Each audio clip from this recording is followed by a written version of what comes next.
Przygodę z lampami najczęściej zaczyna się od tej małej pierdółki. Pokażę Ci, jak wychodzi takie zdjęcie na fantastycznej Claudii. Czyli tryb auto, F akurat 2, bo mogę, bo 1.8. No ale dobra, jak to wyłazi? No ta już się ustawia, no dobra. Dobra, błysnęło i to jest zdjęcie numer 1. Ono przy Claudii nie jest złe, ale w większości przypadków może naprawdę skrzywdzić osobę, dlatego że światło jest prosto z obiektywu. Dobra, to teraz drugi patent. Założymy sobie, kupimy taką lampę. Drogie cholerstwo, ale no uważajcie, żeby jej nie zrzucić.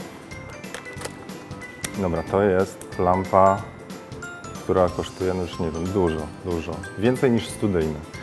Jak to wyjdzie? To teraz szybko zmienię sobie ustawienia. Dobra, to numer 2. Czekaj, zacznę się to wali. Dobra, to jest zdjęcie numer 2.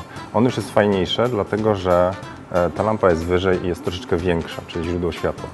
No to teraz zróbmy coś jeszcze przyjemniejszego, to znaczy zdejmijmy lampę i wrzucimy ją na statyw. Ty sobie stoisz. Teraz muszę wyłączyć ją w tryb odbiornika, czyli remote w tym wypadku. Można ją też wyzwalać po kablu. No ale dobra. Tu jest taka mała fotocelka, ona musi zobaczyć sygnał. Najprościej ją skierować na modelkę. Logika by podpowiadała, że na aparat, ale tak jest prościej. No dobra, i taka zasada 45 stopni, czyli jedziemy w górę. Prawda, ile masz wzrostu? Dużo. Czyli 1,80 m. Dobra. No to powiedzmy tu, no, czyli takie... Jest 45?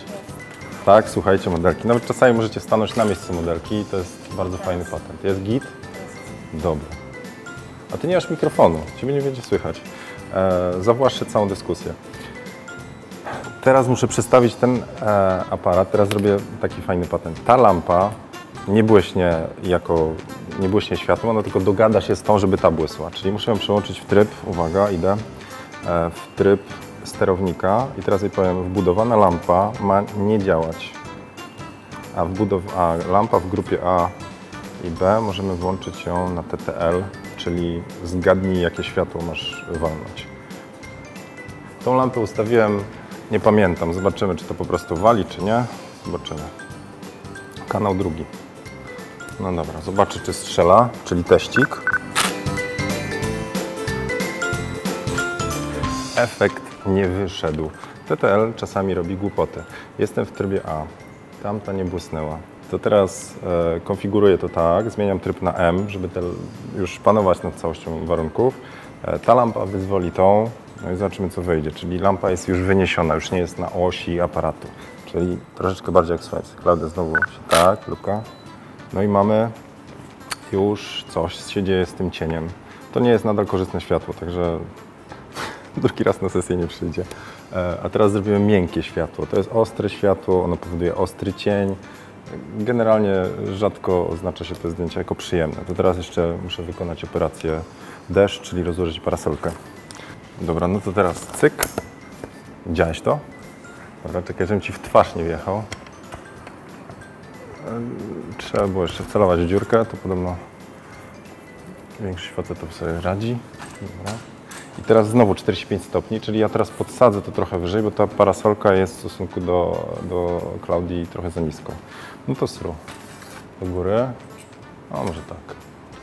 Dobra, i teraz jeszcze raz walnę. Parasolka zmiękczy światełko, będzie przyjemniej, ale też zabierze trochę światła, czyli będzie ciemniejsze zdjęcie. No dobra, zobaczę. Replay. Dobra. No i ten cień jest miękki, czyli bardziej miękki, ale jest znacznie ciemniej, czyli muszę zwiększyć moc tamtej lampy. No dobra. No to zwiększam. To zobaczmy tak. Z jednej 128 na 1,16. Próba. Kolejna. I ostatni raz. Ostrość na oczku. Dobra. Czekaj, jeszcze trochę mamy za jasno, to już zamiast tam kręcić zwiększę sobie na 2,8. Dobra, replay. Dobra, a popatrzcie prosto, żebym miał porównanie. Dobra. No i to już jest ładne zdjęcie. Już mamy miękki cień. No i teraz co dalej? Z taką lampą i statywem, parasolką możesz zrobić naprawdę fajne zdjęcia. to jeszcze jeden bajer, czyli wypełnienie cieni na przykład taką pianeczką, bardzo leciutką, do dostania, uwaga, 3 lata szukałem w sklepach plastycznych. Dobra, więc modelka jak może i uradzi, nie wiem, ćwiczyłaś, fitnessy, te sprawy, dobra. Okej, no to cyk. Okej. No i teraz to, co się dzieje w porównaniu do poprzedniego zdjęcia, mamy naprawdę fajny, fajny błysk pod okiem, jest takie wypełnienie tutaj, czyli przyjemniej. No. To porysujmy jeszcze same diagramy. Mamy ścianę, mamy tu naszą przesympatyczną modelkę. Ja przygarbiony stałem gdzieś tutaj z tym moim aparacikiem. No dobra. I gdzie była ta lampa? Zmienię może kolorek. Cyk. Te pierwsze zdjęcia, czyli z tym ostrym, tak zwanym chamskim światłem, one były, o tutaj, tu była lampa, która po prostu nie dość, że malutka, to jeszcze na osi z aparatem. No i efekty o takie.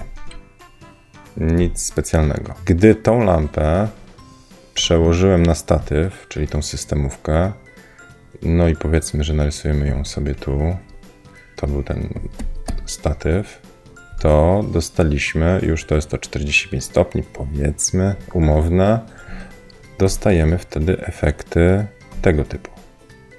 No a całe fajne rzeczy, czyli właśnie takie, czy może bardziej takie, zaczynają się dziać, gdy przed lampę wstawisz parasolkę.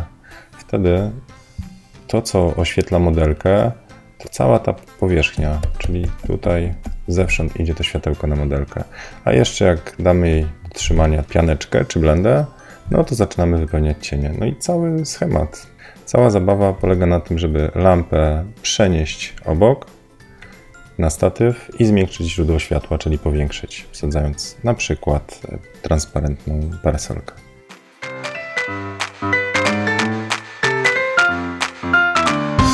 I voilà, oto wynik szybciutkiej sesji z wykorzystaniem lampy systemowej i pop-up flashu po kolei. Co robiliśmy? Zdjęcie pierwsze. To jest ta malutka lampa na aparacie. Ona generalnie krzywdzi osoby fotografowane. Nie może być światłem głównym. Jeżeli jest jako wypełnienie, to super. Jeżeli jest światłem głównym, tak jak tutaj testowaliśmy, no to zostawia takie ostre cienie. Oczywiście może być to fajny styl, ale jeżeli nie jesteś Thierrym Richardsonem, polecam bardziej miękkie źródła światła, na przykład parasoleczki. Inaczej kończysz właśnie na takich zdjęciach. No, mam nadzieję, Klaudia mnie nie zastrzeli za to zdjęcie. Po dołożeniu lampy tej systemowej, czyli tej, nazwijmy to, drogiej, ten cień się robi troszeczkę większy w porównaniu do tego, tylko dlatego, że lampa jest wyżej. Ona nadal jest mała, to znaczy jako mały punkcik zostawia, przez to te cienie są bardzo ostre, znowu niekorzystnie. Sposób na ratowanie przed popsuciem zdjęcia ostatecznie do końca to jest na przykład mała głębia ostrości, przynajmniej wtedy nie widać do końca tych cieni, ostrych kantów i tak dalej. Kolejna rzecz to było zdjęcie lampy systemowej na statyw, czyli na bok. Wtedy nie strzelamy prosto w oczy, a troszeczkę z boku. Dlatego ten cień już widać, że lampa była po prawej stronie. Nadal zdjęcie nieszczególne, ale światłowo jest już lepiej. Najważniejsza rzecz, jaką można zrobić w tak zwanym strobingu, błyskaniu lampami, to założyć parasolkę. No i jeżeli pamiętasz, kolejna rzecz to było dołożenie parasolki i zobacz, jak bardzo spada światło, czyli lampa zasłoniona parasolką, zmiękcza to światło, ale jednocześnie już tak mocno nie świeci. Także kolejny krok to było zwiększenie mocy lampy. No, gdybym dobrze liczył, to bym od razu wycelował po histogramie, ale aparaty z wyświetlaczem i histogramami bardzo rozleniwiają. Można próbować, także 2 strzały dodatkowe i mamy coś takiego. No to jak porównasz to zdjęcie z tym, to tu już jest przyjemniej, dlatego że ten cień już jest miękki, to znaczy, że każdy cień na twarzy modelki też już jest przyjemniejszy. No jak porównasz znowu to zdjęcie z tym, no jest kolosalna różnica. A potem już zaczęliśmy robić testy z blendą i bez blendy. No, Klaudia nie szczególnie to wygląda, ale tu chodzi o przetestowanie światła, także nie dałem jej się wykazać jeszcze. To, co mówiłem przy blendzie, ten tak zwany catch light w oku, czyli ten błysk na dole i wypełniony cień, on jest bardzo przyjemny. To wypełnia generalnie te wszystkie zaciemnione miejsca, do których lampa nie dolatuje. to zdjęcie to już jest ładnie zrobione zdjęcie światłowo. No i tutaj trzeba by było dać tylko Klaudii troszeczkę więcej czasu i popracować jeszcze nad, nazwijmy to, emocjami i pozą. No i byłoby bardzo fajne zdjęcie. Także taka blenda, takie światło zmiękczone, czyli z parasoleczki i naprawdę można fajne efekty osiągnąć. No, czyli ta ewolucja odtąd dotąd to jest wszystko to, co możesz zrobić wyłącznie z jednym światłem i gadżetami typu statyw, parasolka. Polecam zakup właśnie parasolki i statywu tylko po to, żeby właśnie mieć zagwarantowane fajne efekty.